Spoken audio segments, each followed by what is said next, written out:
On April 4, 2020, Ireland went into lockdown. The streets are deserted, with most of the inhabitants staying indoors. However, on this peaceful Saturday, horrifying news spreads like wildfire over the country. Robbie Lawlor, a notorious mobster feared by many, has been killed. He was shot several times in the head outside a home on Etna Drive. The 36-year-old father of three emerged as the primary suspect in the murder of 17-year-old Keane Mulready-Woods in Drogheda last January. Often referred to as a dead man walking, he had accumulated numerous adversaries. It was only a question of who would act first. However, what circumstances led to his brutal demise, and who was responsible for pulling the trigger? To understand how Robbie Lawlor died so violently, we must first examine his life. A young man from Coolock, Dublin, who became one of the most dreaded characters in Irish organised crime. Coolock was one of Dublin's lowest neighbourhoods, plagued by poverty, drug issues, and violence. Coolock and Darndale, for example, underwent rapid upheaval between the 1970s and 1980s. What was once farmland was converted into big housing estates in order to relocate families from the inner city's dilapidated tenement structures. Dublin officials promised the families a better life. However, many of these pledges were not followed. The neighbourhood was left without adequate support, and young people growing up there had limited opportunities to construct a brighter future. Heroin rapidly swept throughout the area, attracting organised criminals and causing widespread addiction. Many young people saw few viable routes to a better future as Coolock's crime rate rose. But there was something unique about the criminal world: money, status, and a route to success. Before pursuing more lethal careers like hitmen or enforcers, some started out as errand runners or debt collectors. Robbie Lawlor, growing up in Coolock, followed that path. He got involved in crime as a teenager and stood out early on for being unpredictable and quick to use violence. People often described him as unstable and aggressive, and he never hesitated to use force. By his late teens, he had built a name for himself as one of the city's most dangerous young criminals, someone willing to do the dirty work others avoided. That ruthlessness helped him rise quickly in Dublin's criminal underworld. Robbie Lawlor's reputation as a dangerous figure was sealed after the murder of Mark Byrne, a seasoned criminal who had clashed with Lawlor while they were both in prison. During their time behind bars, the two had a serious falling out. Byrne was more well known in Dublin's criminal world, but Lawlor, known for holding grudges, didn't let the issue go after his release. On May 5th, Byrne was given temporary release from Mountjoy Prison, where he was serving a 4-year sentence. Just 10 minutes later, as he walked through Phibsborough in Dublin, he was shot in the head and chest in a sudden and violent attack. Witnesses said Lawlor walked up to Byrne after he was already down, just to make sure he was dead, before fleeing the scene. This murder was distinct from the majority of gang-related killings. It was a personal matter rather than one of wealth, allegiance, or status. Lawlor stood out for that. He became a feared figure in Dublin's underworld after that, in addition to being a criminal. By 2010, Dublin's gang scene was changing, and Robbie Lawlor was becoming a major player. His connection to Richie Carbery, his brother-in-law and a well-known figure in organised crime, put him right in the middle of the growing feud in Drogheda.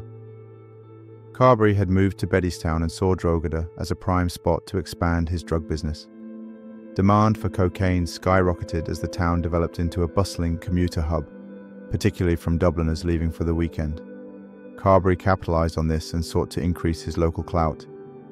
The Maguire gang dominated the drug trade in Drogheda for many years, but internal issues allowed Carbery to gain ground. He started supplying drugs and weapons to a younger crew who wanted to break free from the Maguires. Lawlor became his enforcer. Even with several stints in prison, Lawlor kept backing Carbery and used extreme violence to scare off rivals. His unpredictability made people fear him even more.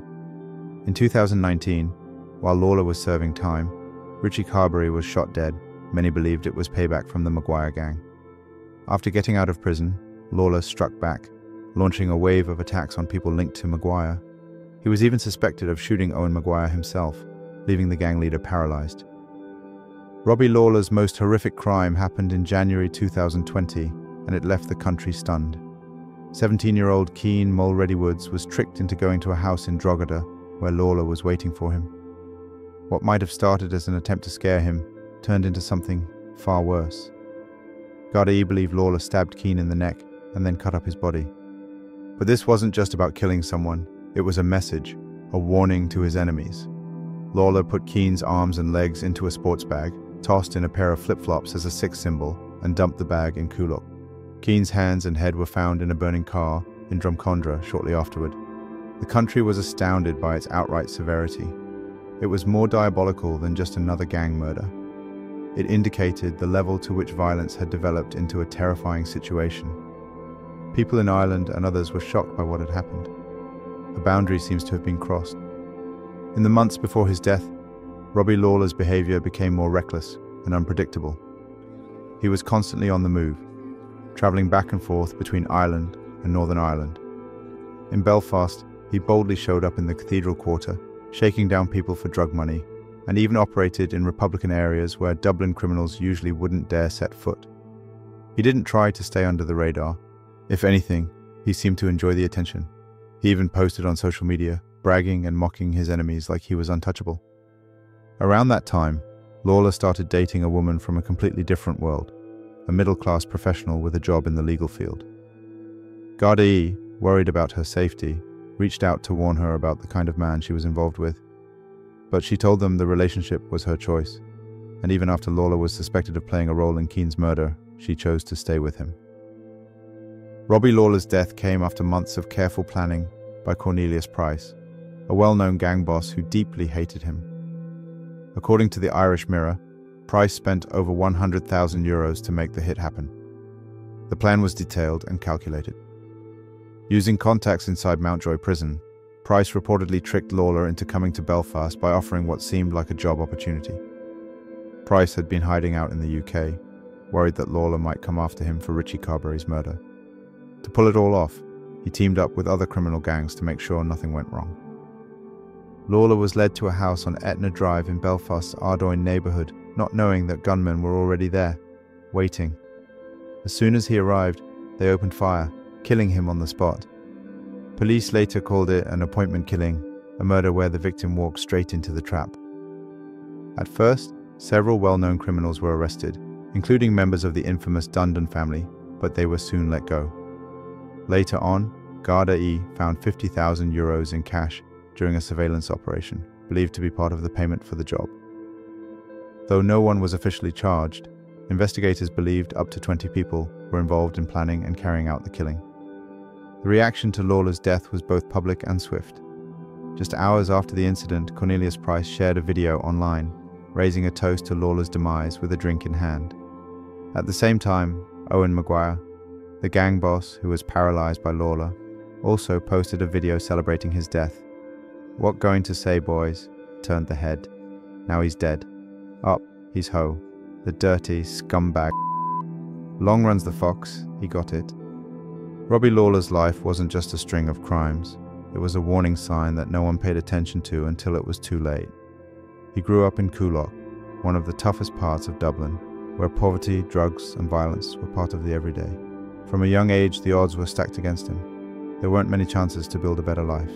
What made him stand out wasn't just that he was violent. Plenty of people in that world are.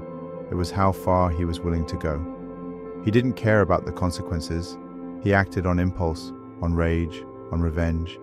He hurt people not just to send a message, but sometimes because he wanted to. And yet, for all the fear he spread, Lawlor didn't die in some grand, dramatic fashion. He was lured to a house in Belfast and gunned down before he even saw it coming. It was quick, quiet, inevitable. By then, he had burned too many bridges, made too many enemies.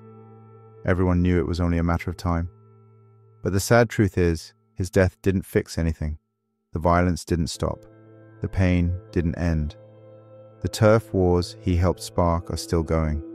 New names are taking his place. New kids are getting pulled into the same mess he came from, chasing money, respect, survival, because they still don't see another way out. Robbie Lawlor's story isn't one to glamorize, it's one to learn from. Because as long as kids grow up in places where violence feels like the only option, there will always be another Lawlor waiting to take his place. And that will be all for today's video. Let us know what you think in the comments below. And if you enjoyed this video, please don't forget to like, subscribe, and turn on the notifications for more criminal gang stories. Thanks for watching. and I'll catch you in the next one.